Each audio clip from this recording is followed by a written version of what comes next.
পায়ের ভেতরে এভাবে হাত দিয়ে সামনে লোহার ব্যারিকেডের সাথে এই এই হাতের সাথে শিকল লাগিয়ে দিয়েছে। 24 ঘন্টা এভাবে বসেছিলাম, 24 ঘন্টা, একদিন 2 দিন না, 3 বছর। শোয়া কি জিনিস আমি ভুলে গিয়েছিলাম। মানুষ যে শুয়ে থাকে এটা যে কিভাবে শোয় আমি জানতামই না, কারণ আমি তো শুতে পারিনি। এই মাজার মাঝখানের হাড়টা মোটা হয়ে ব্যথা হয়ে গিয়েছিল। 24 ঘন্টায় মাত্র 1.5-2 মিনিট সময় দিত টয়লেট করার জন্য। 1.5-2 মিনিটে টয়লেট হয়, প্রসাব করতে তো 5 মিনিট লাগে। খাবার দিত সকালে কয়েকটা পচা ছোলা, আর ওই দুপুরে 1 মুঠ ভাত দিত, তাও মনে হচ্ছে কেউ মাখিয়ে দিয়েছে। আমি 10 দিন তো খেতেই পারিনি। 24টা ঘন্টার ভেতরে যদি আমি জানি যে এখন কোন সময় চলছে, তাও তো হয়। একটা মানুষ 8 বছর, 10 বছর, 14 বছর পড়ে আছে, কিচ্ছু জানে না যে ও লোকটা কি কোথায় আছে, এটা যে কোন সাল ও জানে না, এটা যে কয়টা বাজে এখনো জানে না, এটা কোন মাস তাও জানে না। এখন যে কিসের নামাজ পড়বো আন্দাজে পড়ে। আমি 4 ওয়াক্ত নামাজ পড়াটা আন্দাজে পড়েছি। আমি জানি না যে এখন দিন না রাত, মাটির নিচে কিচ্ছু বোঝা যায় না, আর কোনো আওয়াজও যায় না। আর বলে যে আমি কি করেছি। আপনি আমার কাছে শুধু আসেন, আপনি কি করেছেন আপনাকে আমি দেখাচ্ছি। বাকিগুলো তো বাদ দিলাম, আমি যেহেতু নিজে ভিকটিম ছিলাম, আমি নিজে একটা বললাম।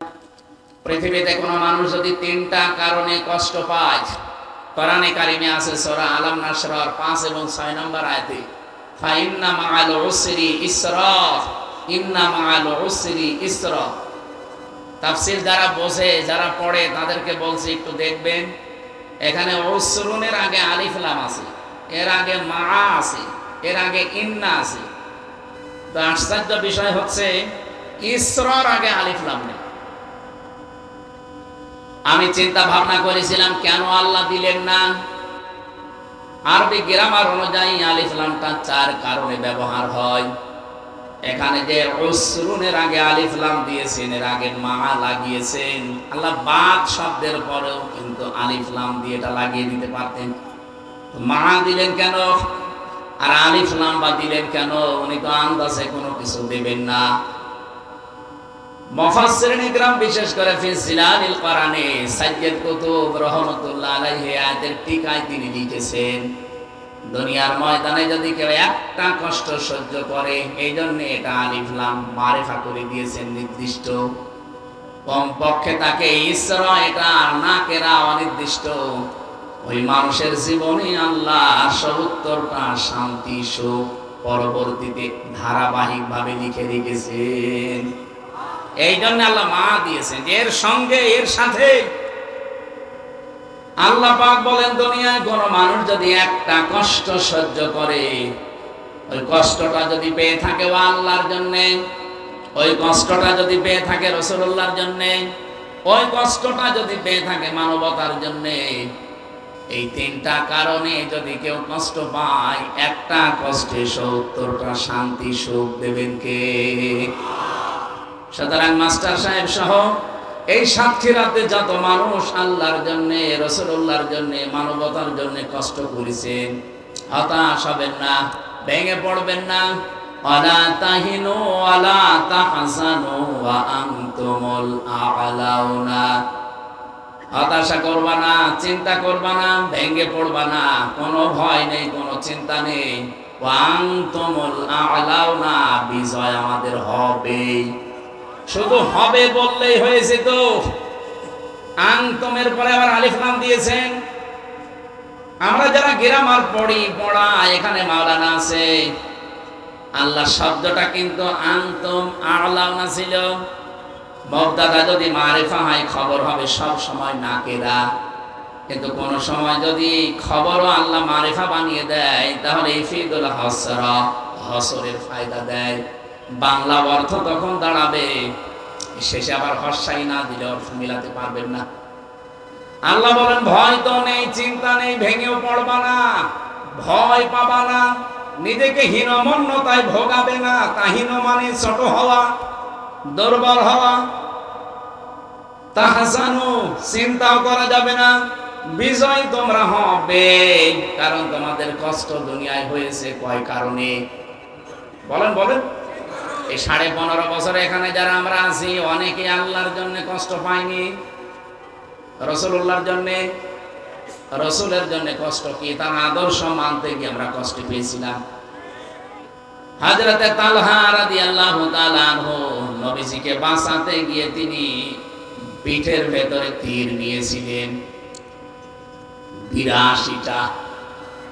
তিনি যদি এক রাসূলের শুধু শরীরকে বাঁচাতে গিয়ে 82টা তীর নিতে পারেন, আমার মনে হয় নবীজি যদি এখন বেঁচে থাকতেন, আর বাংলাদেশের যুবকদের এখন যে স্পৃহা, এরা আল্লাহর নবীর শরীরকে, তার আদর্শকে বাঁচাতে গিয়ে 80, 82, 100টা তীরও খেতে আমরা রাজি আছি। সেই যুবকেরা সাতক্ষীরায় আছে না? এরাই তো স্বাধীন করে দিয়ে গেল।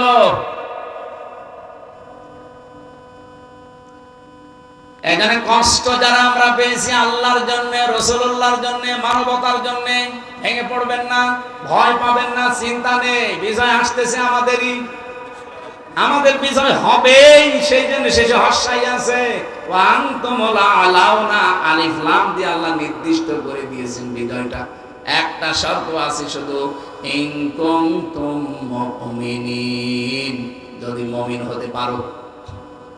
এবার আমি আর একটা দুঃখের কথা শোনাচ্ছি, এদিকে তাকান। এটা তো আশার বাণীকে শুনলেন যে একটা কষ্ট পেলে 70টা শান্তি আছে। যেটা আয়াতটা আল্লাহ রিপিট করেছেন, এজন্য পরের আয়াতে দেখেন, ইন্না মা'আল উসরি ইসরা। দুনিয়ায় কোন মানুষ যদি একটা সুখ ভোগ করে, আর ওই সুখটা যদি হয় অবৈধ সুখ, এদিকে তাকান। আপনি যদি দুনিয়ায় একটা সুখ ভোগ করেন, আর ওই সুখটা যদি হয় অবৈধ সুখ, একটা সুখের কারণে কমপক্ষে 70টা দুঃখ ভোগ করা লাগবে। আগে যেমন একটা দুঃখ ভোগ করলে 70টা সুখ পাবেন, এবার একটা সুখ যদি আপনি ভোগ করেন দুনিয়ায়, আর ওই সুখটা যদি হয় অবৈধ সুখ, কমপক্ষে 70টা দুঃখ আপনার সাথে সাথে আল্লাহ লাগিয়ে রাখবে। এর বাস্তব প্রমাণ আজকে বাংলাদেশ। এই 15.5 বছরে যারা ক্ষমতায় ছিলেন, যেহেতু বৈধ না অবৈধ ভাবে, এক কথা বলছে না কেন? এই জন্য রাষ্ট্রপতি যেটা পালিয়ে গেছে, ওটা ড্রামি রাষ্ট্রপতি ছিল, অবৈধ। এ কারণে এরা 3টা 5-এ পালিয়েছে। আপনি দিনের বেলা পালাতে পারলেন না, রাতে পালিয়েছেন কেন? কারণ আপনি নিজেও জানতেন যে আমি অবৈধ। আরে অবৈধ থাকার পরও আপনি রাষ্ট্রের সুখ শান্তি পেয়েছেন না, কথা বলেন না কেন? বাংলাদেশে 1628 জন মানুষ দায়িত্বে ছিল, প্রত্যেকেই সুখ শান্তি কত কায়দায় পেয়েছে। তারা বলেন এই সুখগুলো, এই শান্তিগুলো কি বৈধ ভাবে না অবৈধ? আরো জোরে বলেন। এই অবৈধ সুখ শান্তি যারা পেয়েছিলেন, আপনার বিবেকে কি বলে বলেন? একটা অবৈধ সুখ ভোগ করলে অশান্তি পাবেন কয়টা? আগেরটা মেনে নিচ্ছেন, পরেরটা মানবেন না। সুতরাং হাসিনা যে সুখ পেয়েছে 15 বছরে, যদি 50টা সুখও পেয়ে থাকে, প্রত্যেকটা সুখ অবৈধ। কে জবাব দিলেন না? এক একটা সুখে শান্তি অশান্তি কয়টা? 50টায় 3500। অন্তত এতগুলো অশান্তি, দুঃখ, কষ্ট, অপমান, অপদস্থ দুনিয়ায় হবেন, এরপরে চট করে ঢুকে পড়বেন। আর আমার মনে হয় আপনি 3500 অশান্তি ভোগ করতে গেলে পটল তুলবেন। এবার বাঁচার কথা। এই জন্য তো আগস্টের 5 তারিখের পর থেকে পর্যন্ত প্রায় 27 বার চেষ্টা চালিয়েছে বিভিন্ন কায়দায়, আর আমি আজকের সংবাদ পেলাম 28 বার। এটা এখন চলছে, আপনাদের মনে হয় 9 তারিখ, আমি 5 তারিখের পর্যন্ত রিপোর্ট বলছি। 27টা পর্যন্ত চেষ্টা করেছে দেশটা যেন অস্থিতিশীল হয়ে যায়, আর এই 4 দিনে আরো একটা বাড়িয়েছে, সব মিলিয়ে 28টা। কিন্তু সফল হতে পারছে না, কারণ ওরা এখনো পাপের শাস্তি পুরাপুরি হয়নি। আল্লাহ আল্লাহ রাব্বুল আলামিন বলেন সূরা আলে ইমরানে পাবেন 4 নাম্বার পারা 12 নাম্বার পৃষ্ঠা 9 নাম্বার লাইনে আছে, ইন্নামা নুমলি লাহুম লিয়াজদাদু ইসমা ওয়া লাহুম আযাবুম মুহিন। এটা সূরা ফি জিলালিল কোরআনে পাবেন, তাফসিরে ফি জিলালিল কোরআন। আল্লাহ পাক বলেন মানুষের পাপ যখন পরিপূর্ণ হয়ে যায়, এই কানের নিচে এমন জোরে দুইটা দেব না, দোলা ভাই বলবা এখন না না ডিস্টার্ব করা যাবে ভাই। ইন্নামা নুমলি লাহুম লিয়াজদাদু ইসমা। আল্লাহ পাক বলেন এই পৃথিবীতে কেউ যদি পাপ করতে করতে সীমা ছাড়িয়ে যায়, আমি আল্লাহ একটা সিদ্ধান্ত নেই তার জন্য, কি ওয়ালাহুম আযাবুম মুহিন, তাকে অপমানজনক শাস্তির ভেতরে ফেলে দেয়। আজ আছে যেটা দিয়েছে আপনি দেখতে পাচ্ছেন না, অপমানের এখনো কিছু হয়নি। ওরা আলেমদের সাথে যা করেছে এখনো 100 ভাগের 1 ভাগ ওরা পায়নি, আরো পাবে। আরে ভাই আমি ছোট হই বড় হই যাই হই, আমার নামের আগে একটা আলেম লেখা আছে, অথচ মাথায় আমার দড়ি লাগিয়ে, ডান্ডা বেড়ি দিয়ে, পেছনে হাত হ্যান্ডকাপ দিয়ে লাগিয়ে, এই মাথার উপরে কালো টুপি পরিয়ে প্রায় 11 ঘন্টা ওরা আমার টর্চার করেছে। মাথার চুল থেকে পা পর্যন্ত 1 ইঞ্চি জায়গা বাকি রাখে নাই। এটা কাঠের চেয়ারে বসতে পারি না, এখন গদি দেওয়া লাগে। 8-10 মিনিট বসলে আমার ব্যথা হয়ে যায়, কারণ এমন অত্যাচার এমন জায়গায় করেছে যে বউ ছাড়া কারো দেখাতেও পারি না।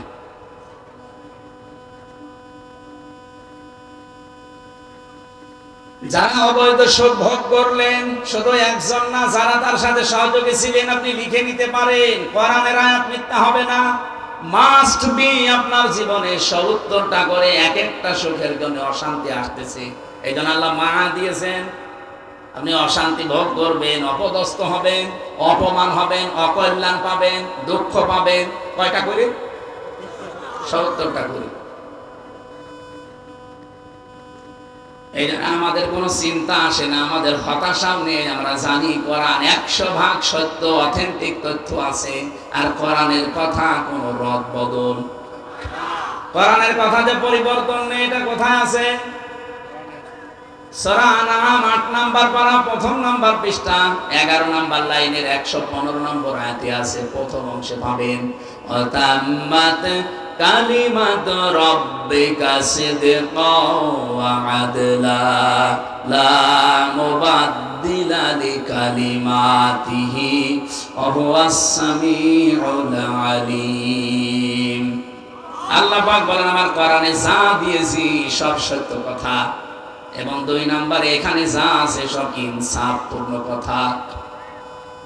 আদলি শব্দ দিয়েছেন আল্লাহ, ইনসাফ দিয়ে পরিপূর্ণ।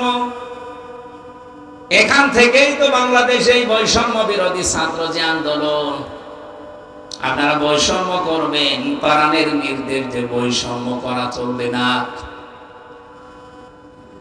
বৈষম্য দূর করার জন্য এই বাংলাদেশে একটা প্রতীক আছে, তার নাম দাড়িপাল্লা, যেটা আমার খুতবার ভেতরে ছিল। ওয়াদাল মিজান, মিজান মানে এখানে আমরা সবাই জানি দাড়িপাল্লা।